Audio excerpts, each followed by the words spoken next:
नमस्कार, आप देख रहे हो हॉर्नबिल टीवी भारत।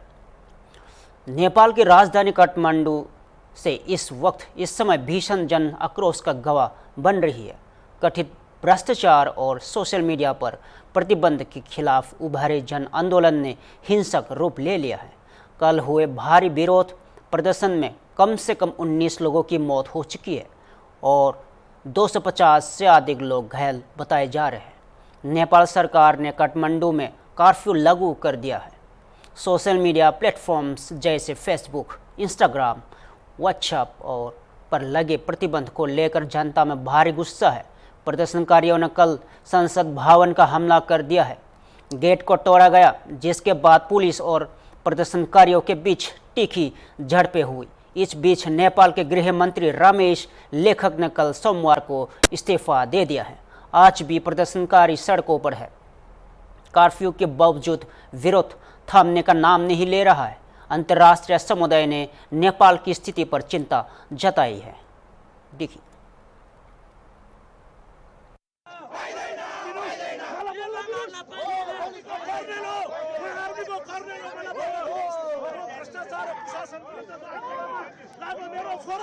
साम्राज्यवाद उठेगा वर्ष 25 को बिहान मेरो साढे 2 बजे हराएको छ। अहिलेसम्म मेरो छोरा पाएको छैन। यो भ्रष्ट सरकार मुर्दाबाद।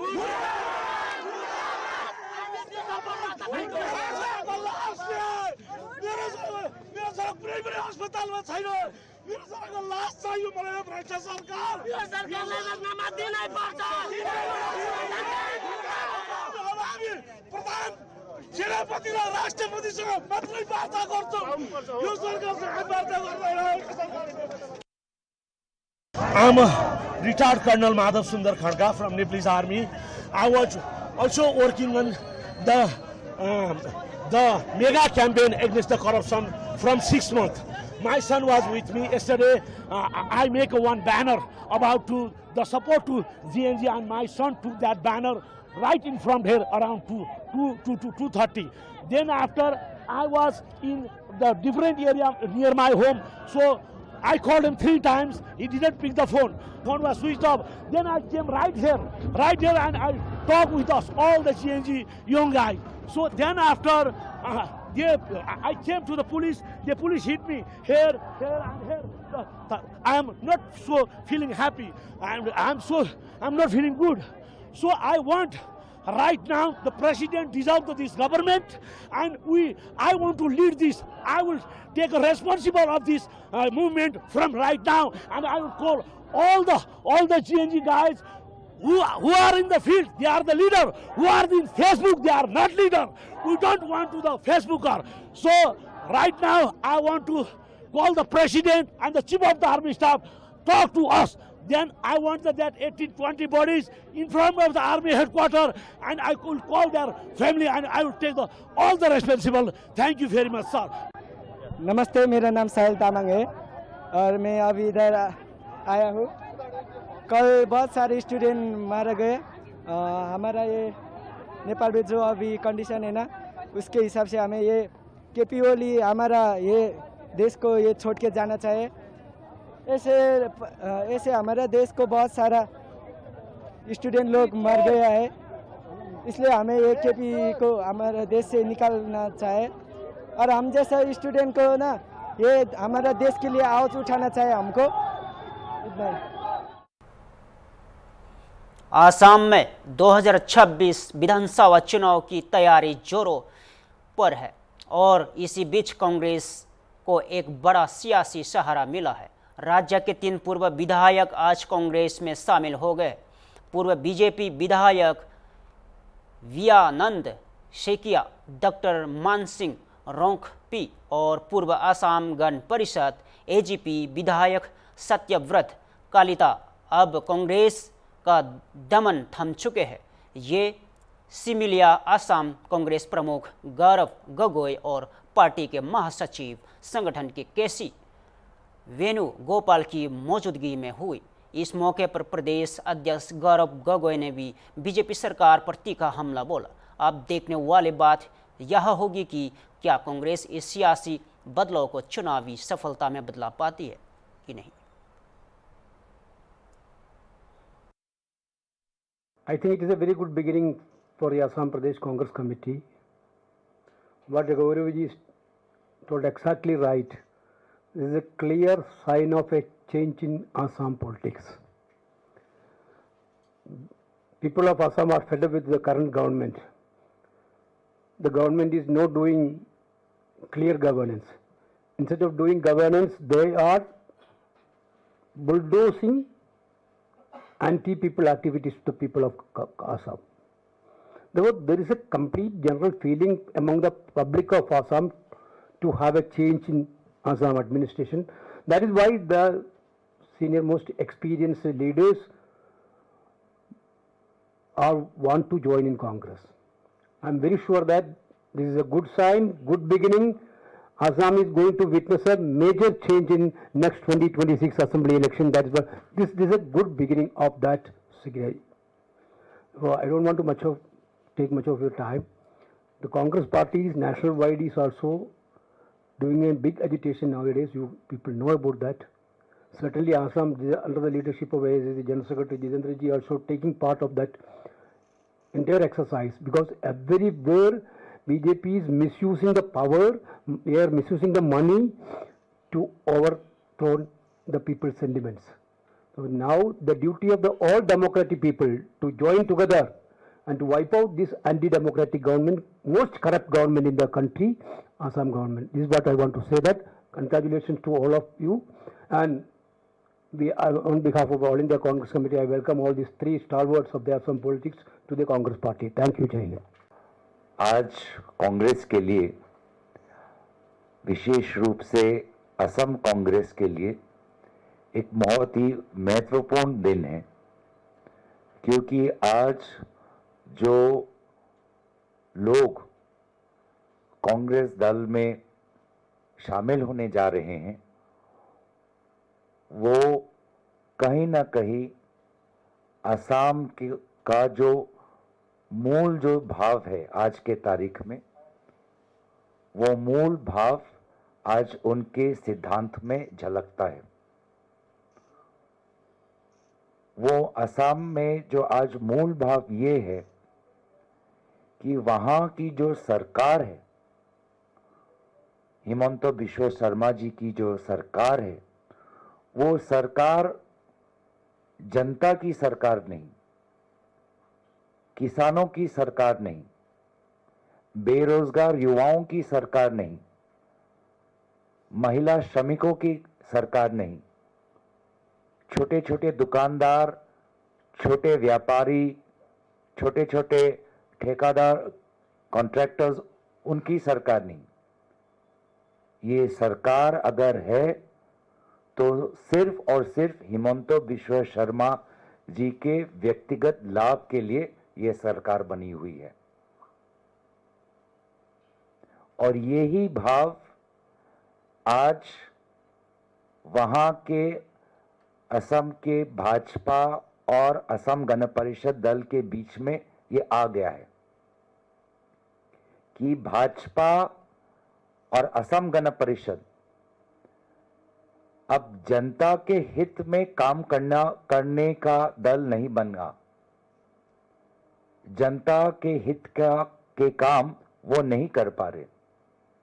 पूरा असम बीजेपी, असम गण परिषद अब हिमंत बिश्व शर्मा जी का प्राइवेट लिमिटेड फर्म बन गया है। तो जो लोग भाजपा में लोगों की सेवा करना चाहते थे, अब वो लोगों की सेवा नहीं, हिमंत बिश्व शर्मा जी के परिवार की सेवा कर रहे हैं। और इसीलिए एक मुहिम अब शुरू हो गई है कि वे लोग जो जनता की सेवा करना चाहते हैं, असम के लोगों की सेवा करना चाहते हैं, असम की हितों के लिए लड़ाई लड़ना चाहते हैं, वो हिमंत बिश्व शर्मा जी के प्राइवेट लिमिटेड को छोड़कर कांग्रेस दल में शामिल हो रहे हैं। तो आज सिर्फ एक झलक है, आज सिर्फ एक शुरुआत है। हमें बहुत गर्व महसूस हो रहा है कि आज हमारे साथ एक नहीं 3 पूर्व विधायक कांग्रेस दल में शामिल होने वाले हैं। सबसे पहले मैं उल्लेख करना चाहूँगा सत्यव्रत कलिता जी का, पूर्व विधायक कमलपुर से, असम गण परिषद दल के एक महान नेता, जनरल सेक्रेटरी रह चुके हैं और असम के लोगों की बात बार बार उन्होंने अपने लंबे जीवन में उन्होंने उठाया है। मैं दो विशेष व्यक्तियों को भी स्वागत करना चाहूँगा क्योंकि उनकी कहीं ना कहीं लंबे समय तक वो कांग्रेस परिवार में ही थे। मैं नाम लेना चाहूँगा पूर्व विधायक बिनंद सैकिया जी का, जो 3 बार विधायक रह चुके हैं, सीपाजार विधानसभा क्षेत्र से पूर्व विधायक, कांग्रेस पार्टी में, फिर भाजपा में, अब वो दोबारा हमारे कांग्रेस परिवार में आ रहे हैं। मैं उनका स्वागत करता हूं और मैं स्वागत करना चाहूँगा कार्बी अंगलोंग, जो हमारा 6 शेड्यूल एरिया है, जहाँ पे हमारे विभिन्न जनजाति और विभिन्न लोग अपने एक साथ रहते हैं, एक साथ अपने घरों को संभालते हैं। पूर्व पार्लियामेंट्री सेक्रेटरी पूर्व विधायक डॉक्टर मान सिंह रोंगपी जी को। इन तीनों के आगमन से कांग्रेस दल और ताकतवर होगी और लोगों को हिमंत बिश्व शर्मा जी के भ्रष्टाचार के खिलाफ आवाज उठाने में असम के लोगों को मदद मिलेगी, ताकत मिलेगी। और असम में लोग अब समझ चुके हैं कि आने वाले विधानसभा चुनावों में हिमंत बिश्व शर्मा जी का प्राइवेट लिमिटेड फर्म, उसका दफ्तर हम अब बंद करने।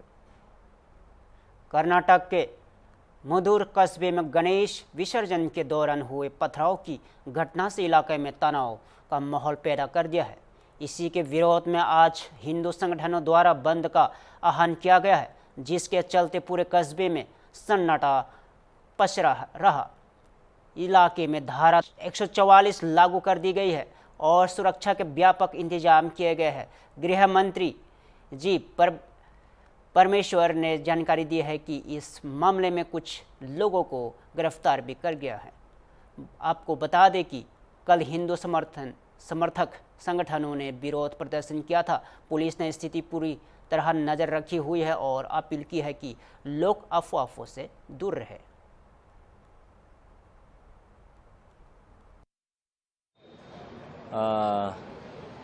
The incident which happened the day before yesterday, that stone felting incident, after that a lot of things have happened, especially yesterday in Madhur town, so many organizations they have called for a protest against that incident.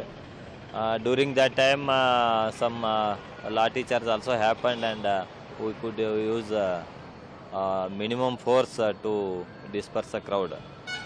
And after the procession, they gave a memorandum saying that today they are conducting Madhur Bandh and tomorrow there will be a mass immersion in the Madhur city. So in this regard we have made elaborate bandobast arrangements, especially for today's Madhur Bandh. They said some 100-200 bike people they will come and they will request the shop owners, they will hold some bike rally, and they will request some shop owners and other people so that they can support their bandh. But we have asked for not to conduct any rally and not to assemble anywhere. So already now 144 some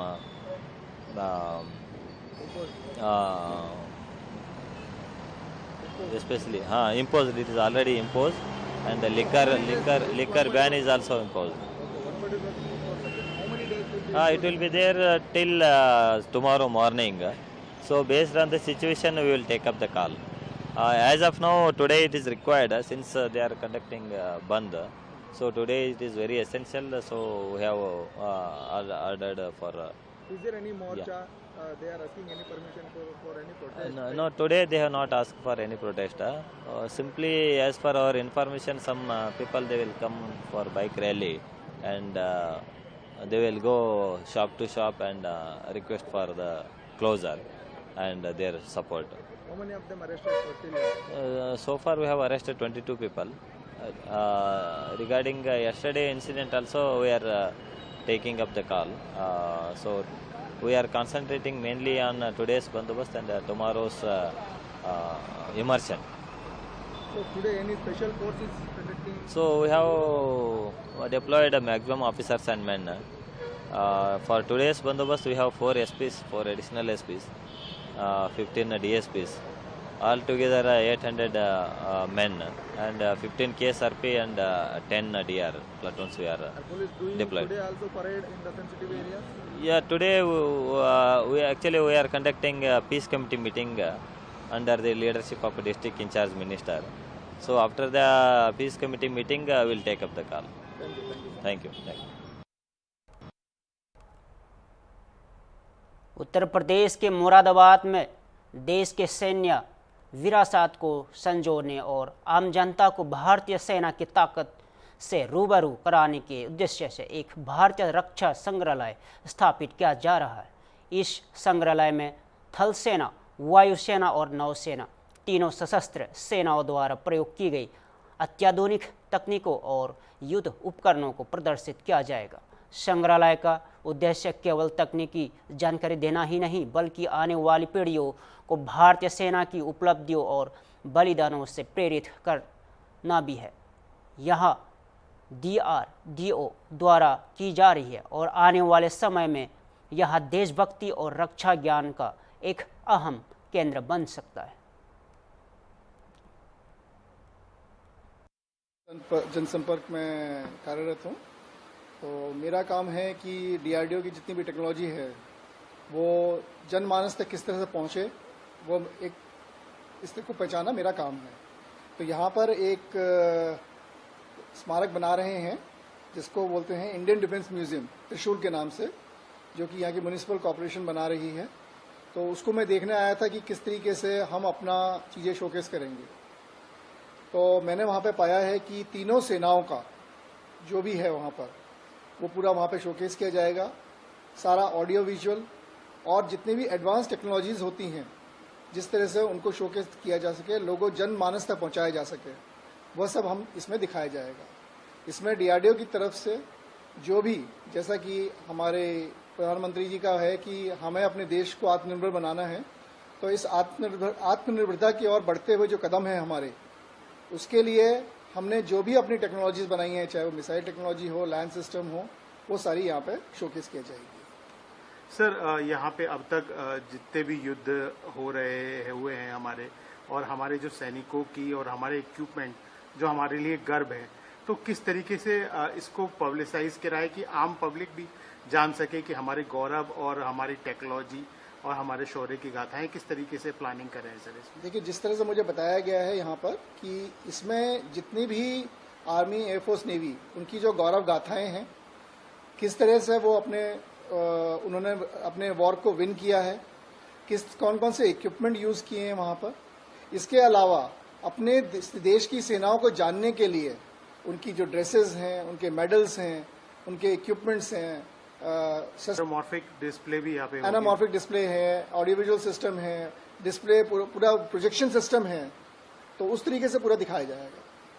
ठीक है sir, और कुछ और भी यहाँ पे कुछ add कर रहे हैं इसमें अब तक? मतलब कुछ जो यूज हुए हैं फिजिकली, जो इक्विपमेंट हमारे यूज हुए हैं, वो भी यहाँ पे रखे जाएंगे? जितने भी हमारे इक्विपमेंट वॉर में यूज हुए हैं, जो कि पास्ट, प्रेजेंट, इवन कुछ फ्यूचर टेक्नोलॉजीज जो कि हो सकता है हम चित्र के द्वारा यहाँ पे दिखाया जाए, वो सारी चीजें यहाँ पे दिखाई जाएंगी। इसमें DRDO द्वारा डेवलप जितनी भी हमारी लेटेस्ट टेक्नोलॉजीज हैं, उसको भी यहाँ पे।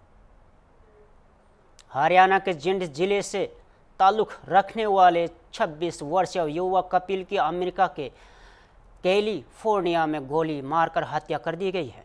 बताया जा रहा है कि कपिल ने एक व्यक्ति को प्रतिबंधित क्षेत्र में पेशाब करने से रोका, जिसके बाद उस पर गोलियां चला दी गई। कपिल बरह काला गांव का रहने वाला था और 2022 में गधे के रास्ते अमेरिका पहुंचा था। वहां कैलिफोर्निया में एक स्टोर में काम करता था। कपिल के परिवार पर दुखों का पहाड़ टूट पड़ा है। उनके चाचेरे भाई दीपक ने बताया कि घटना की सूचना पहले झगड़े के रूप में मिली थी, लेकिन बाद में रूममेट्स से पता चला कि कपिल की गोली मारकर हत्या कर दी गई है। गांव में मातम का माहौल है और परिवार को अब सिर्फ यही उम्मीद है कि कपिल का शव जल्द से जल्द भारत लाया जाए। ईश्वर जाति ब्राह्मण गाँव भरातला का निवासी था, जो 2022 में अमेरिका गया था लड़की के रास्ते। और वो वहाँ परसों पता लगा हमारे वो वापसी में गोली मार दी। उनके परिवार से लोग मिला तो उन्होंने बताया कि वो एक स्टोर पर कार्यरत था। वहाँ कोई बच्चा पेशाब कर रहा था, कोई आदमी वहाँ, उसने उसको रोका टोका तो वो बोला यहाँ पेशाब करने की जगह नहीं है, यहाँ अलाउड नहीं पेशाब करना। तो उस बात पे उनकी कोई बात का सुन नहीं, उस बात को सुना उसको गोली मार दी, जिससे उसकी मौके पर। परिवार के अंदर क्या?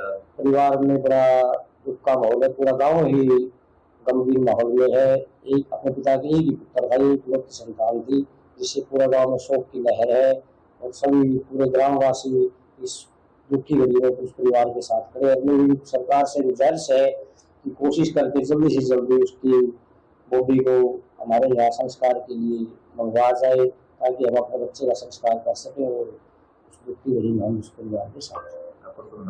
मैं सुरेश कुमार, सरपंच गाँव। अमेरिका में जो भाई मेरे कजन है, ब्रदर, छोटे भाई, कब जब गए थे? 2022 के अंदर अमेरिका पहुंचे थे। तो धमकी के रास्ते से गए थे? जी। धमकी का अमाउंट कितने जो धमकी के रास्ते से? 45 लाख रुपए। तो एडजस्टमेंट कैसे किया? भाई बस ब्याज भट्टू को उठा के किया था। भाई का सपना था बाहर जाने का, 2 बहनें थी, सोचा था बस अपना काम कर ले, सेटल हो जाए अच्छे से। ब्याज भी उठा के लड़की को बाहर से उठा के सारा लगाया पैसा। करीब लगभग 2.5 महीने के अंदर ये अमेरिका पहुंचे थे। उसके बाद तो आपको पता चला आपके 76 की घटना है जी। तो आपके पास कॉल आई थी, तो क्या कॉल आई? मेरे पास किसी का फोन आया था कि उसने बताया कि भाई के साथ कोई झगड़ा हुआ क्या। मैंने कहा मेरे को तो ऐसा पता नहीं, लेकिन उसके बाद मैंने किसी से वहाँ पे कपिल के पास फोन किया, भाई ने उठाया नहीं फोन, 4-5 बार किया। उसके बाद मैंने जो उसके रूममेट थे उनको फोन किया, उनसे मेरे को पता लगा कि मेरी भाई की ऐसे दिक्कत होगी। ऑन द स्पॉट वहाँ पर अमेरिकी नागरिक ने गोली मार दी। बाथरूम कर रहे, मतलब कोई बड़ा कारण नहीं था, वो भाई की यहाँ ड्यूटी थी, उसके सामने गेट के सामने बाथरूम कर रहे थे। बाथरूम करने से भाई ने मना किया, उनकी इस बात पर बहस हुई, वो मना करते रहा, वो बोले हम यही करेंगे। उनकी बहस होने के बाद दूसरा बंदा था जो साथ में, उसने भाई के साथ धक्का मुक्की करके गन निकाल के मतलब शूट कर दिया और ऑन द स्पॉट भाई की डेथ हो गई। आपके पास कितने बजे? मेरे पास लगभग 5 बजे के करीब शाम के टाइम फोन आया था कि ऐसे ऐसे बात है। उसके बाद मैंने पता किया, शाम को हमारे को ये बोला गया कि भाई गोली लगी है, हॉस्पिटल में है, देखते हैं, अभी पता नहीं है, अभी पुलिस आई हुई है। मतलब ऐसे ही पूरी रात गुजर गई, सुबह पता लगा तो फिर एक्सपायर हो गई। परिवार के हालात बिल्कुल खस्ता है भाई। परिवार में तो देखो माँ बाप 2 बहनें हैं, बाप कोई ज्यादा जमीन नहीं है, 1.5 एकड़ जमीन है, उसमें आपको पता ही है 1.5 एकड़ जमीन में आज के टाइम में क्या होता है, अपना खर्चा ही चलता है। मेरा नाम दीपक। फिलहाल के लिए इतना ही। देश और प्रदेश से जुड़े हर खबरों के लिए देखते रहिए हॉर्नबिल टीवी भारत।